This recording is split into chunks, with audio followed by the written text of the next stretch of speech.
Mbote pe boye malamu na bino nyonso bozali kolanda Congo France Télévision mpona kolanda basango na lokote ya likala. Tata mokonzi ya ekolo Félix Tshisekedi atambolaki mokolo ya lendi eleki na bahopito nyonso oyo eyambaki bavictime ya marche ya opposition ya le 20 mai mpona prise en charge. Kolanda molai basango. ezalaki mpona koapporter réconfort moko na moral epai ya bavictime oyo ya marche ya opposition des présidents de la République Félix Antoine Tshisekedi Tshilombo mokolo ya lundi akitaki na bahôpital nyonso oyo bayambaki bablessé.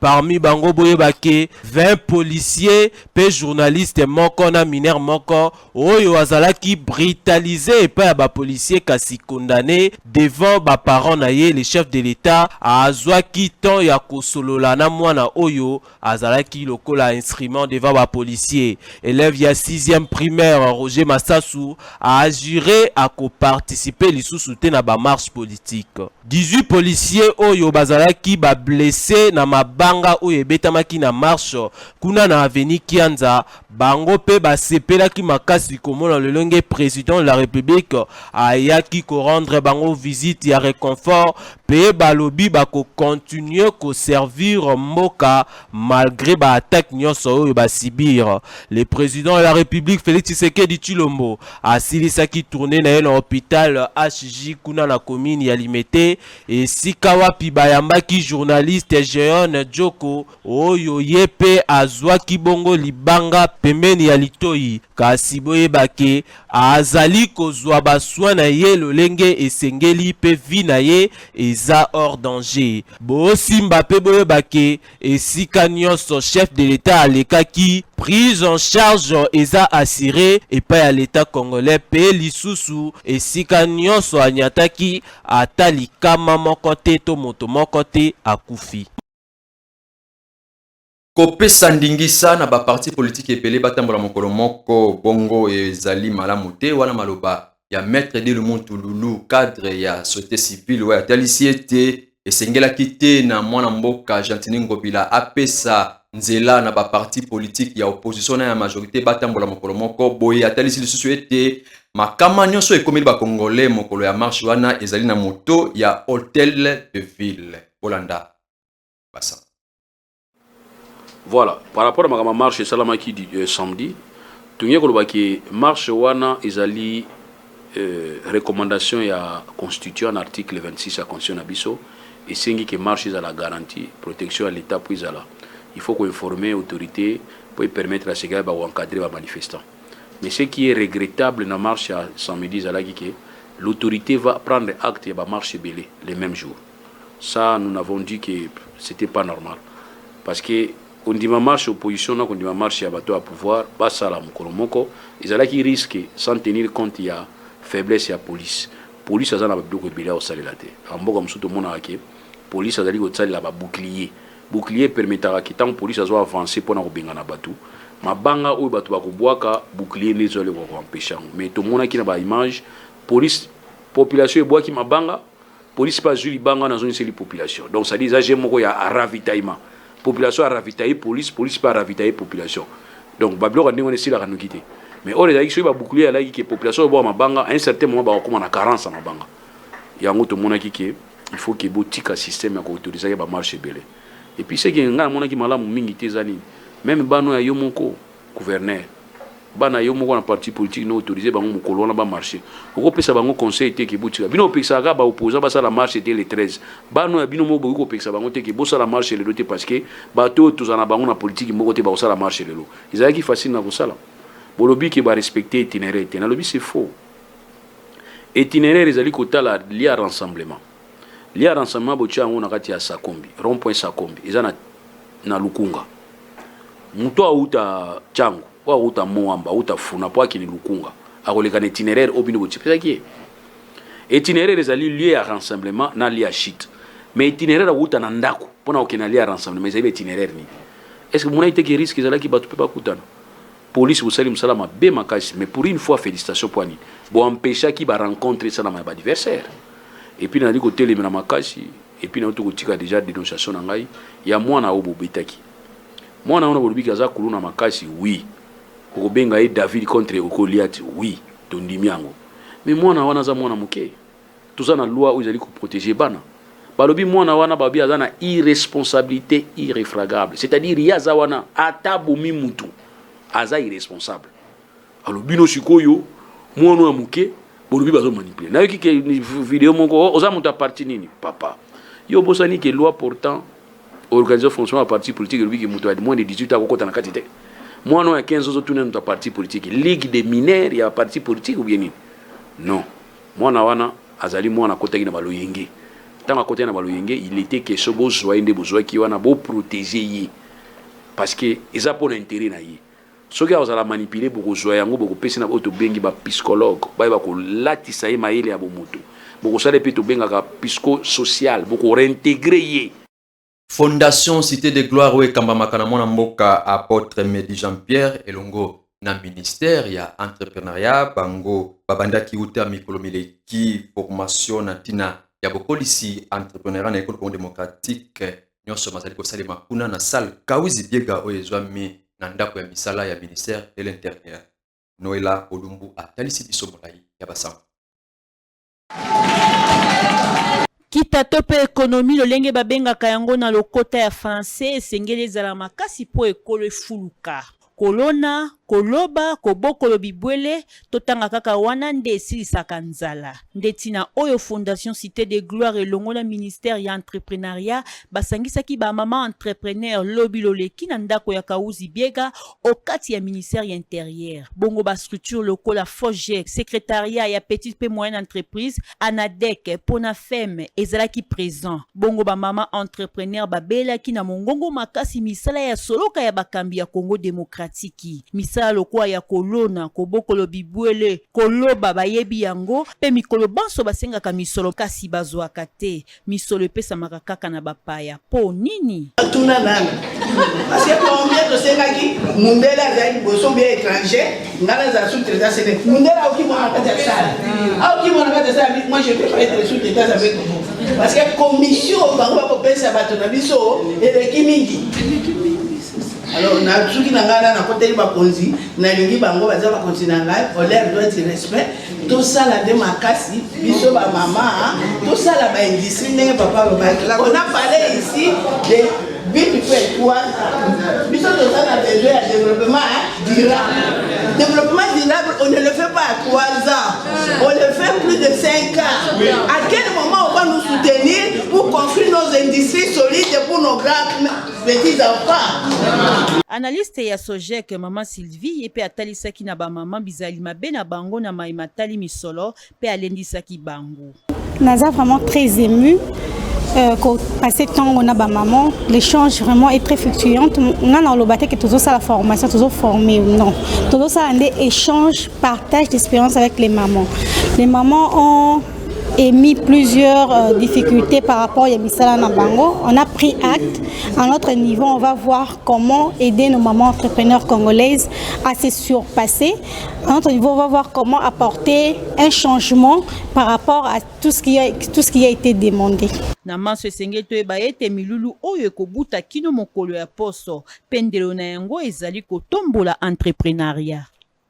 Moto oyo etumbaki lycée Mwanga kuna na ville ya Kolwezi ezali kaka kokoba kosala ba victime na yango sima ya liwa ya Glodintaba moko ya bayekoli na kombo ya Emmanuela Kasongo awuti lisusu kozongisa molimo na ye pa ya Kolonzambe pe kino lelo esengeli bosimba ete tina ya boziki ya itelo yango eyeba inanu te. Tolanda reportage. Kaka penza lolenge tolakisa kibino mikolo mileki ndenge pe bozali komona bilili na lycée Mwanga kuna na Kolwezi mwana moko na kombo ya Glodi Tanga oyo abungisaki penza bomoi na ye suite ya incendie oyo esalamaki kuna pe azwaki shock na crâne ndenge bozali komona lisusu elenge mosi oyo na kombo ya Emmanuela Kasongo ye pe abungisaki bomoi na ye mokolo ya lundi 22 mai 2023 na traumatisme oyo choc ezwaki kaka na crâne kaka na même incendie oyo esalamaki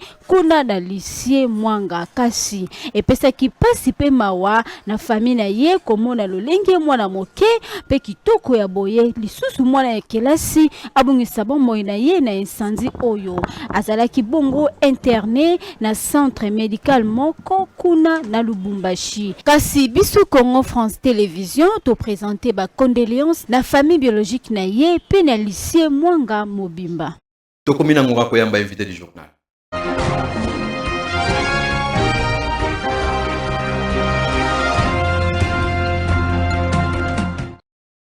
Maître Eli Beni Kamalenga Mbote. Mbote ndeko. Ozali membre na kati ya ICOR ozali union ya ba communicateur ya République. Bozape na kati ya union sacrée.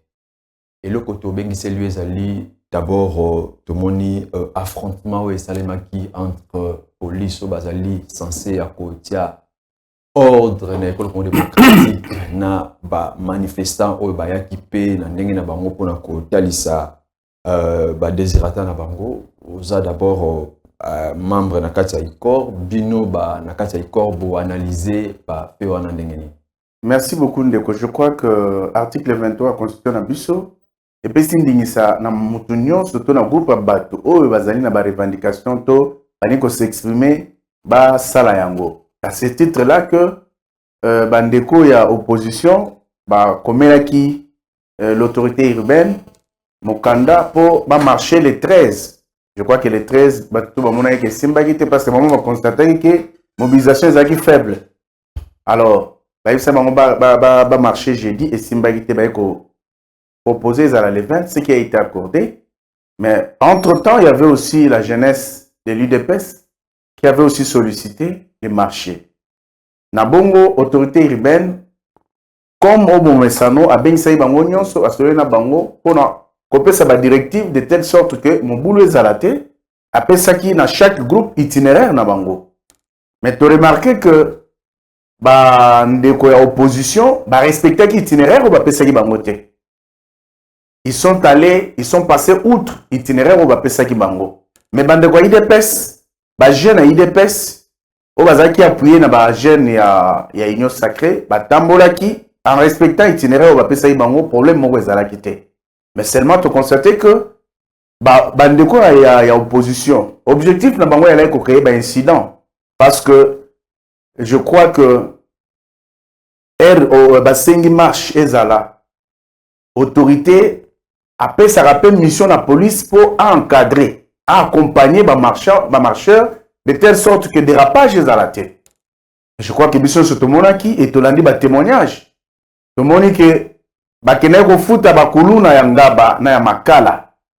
Bakuluna oyo babimaina ba machette na mabanga babani ko s'affronter dans nzela et lorsque l'autorité la police a remarqué biloko wana aisi bango bo le kaboté bo sa beauté bango basali basali sourde d'oreille, c'est-à-dire bato sakité bien au contraire de provoquer police ko bama mabanga ce qui a occasionné makambo biso to mona ki wana. Je crois que to landi même objectif na bango ya laki déjà avant baya ils ont fait appel à l'Union européenne, ils ont fait appel à la CPI parce que ils savaient, je crois avant marche wana de kotolandaki honorable Safou oyo alobaki clairement que journée wana armée kozala na nzela ye moko chaque jour kozala liboso et puis les féticheurs seront là donc bato bakokufa. Il nous avait déjà annoncé que bato bakokufa. Maître s'il vous plaît, est-ce que bandeko na tango babengaki ba instance internationale wana pona baya kotia misu na bango na marche na c'est pas pour les protections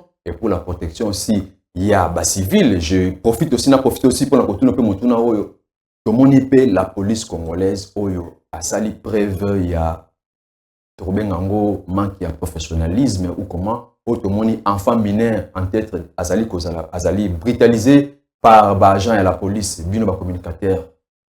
Mon frère, je vais te dire que je vais d'abord commencer par féliciter notre police qui a fait un bon travail. Oui, abeti mona mukia mineur.